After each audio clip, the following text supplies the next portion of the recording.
Parlons d'un sujet plus qu'important, là où la prévention a toute sa place. La prévention des cancers. Déjà, ce qu'il faut comprendre, de quoi on parle. Notre corps y contient plein de cellules. L'ADN des cellules contient les gènes. C'est un peu comme le livre des recettes pour fabriquer tout ce qu'il faut. Quand cet ADN subit trop d'agression, il n'arrive plus à se réparer comme il faut. Ce qui crée des modifications appelées mutations, et certaines sont donc très graves. Sauf que ces cellules deviennent particulières et ultra résistantes. Ok, mais sur quelle cause ou facteur de risque on peut vraiment agir? Bon, le but, c'est pas de vous faire peur, mais juste comprendre qu'il y a certains points qu'on peut optimiser. Ce qui ressort des études, tabac, alcool, certains virus, les rayons UV et X, la pollution, la sédentarité, l'obésité, l'amiante, certains pesticides, mais ça concernerait surtout l'exposition professionnelle à ces substances. Puis on a aussi l'alimentation.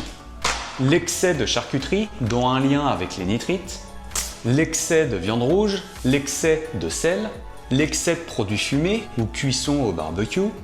On a aussi les PFAS, par exemple via les poêles anti-adhésives. Quels conseils je peux vous donner? Déjà sur les PFAS, on en retrouve dans le revêtement des poêles anti-adhésives, donc vigilance à ne surtout pas les rayer. Sinon, utilisez de la fonte, de l'inox ou encore le cuit vapeur.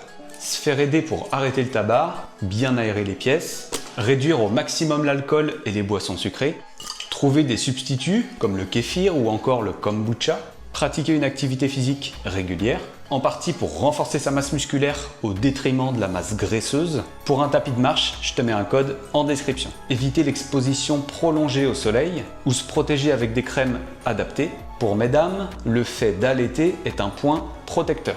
Si vous comptez faire du jardin à la maison, renseignez-vous s'il y avait des cultures intensives sur cette zone ou au voisinage. On a aussi le dépistage, notamment avec l'avancée dans l'âge. Ça reste important. Réservez la charcuterie aux occasions, privilégiez la viande blanche plutôt que la viande rouge. Enfin, avoir une alimentation équilibrée et suffisante en végétaux. Mais ça veut dire quoi? Qu'est-ce qui peut être vraiment intéressant pour protéger au mieux notre corps? Commente partie 2 et abonne-toi pour qu'on aille dans le détail ensemble. A bientôt, c'était Landry.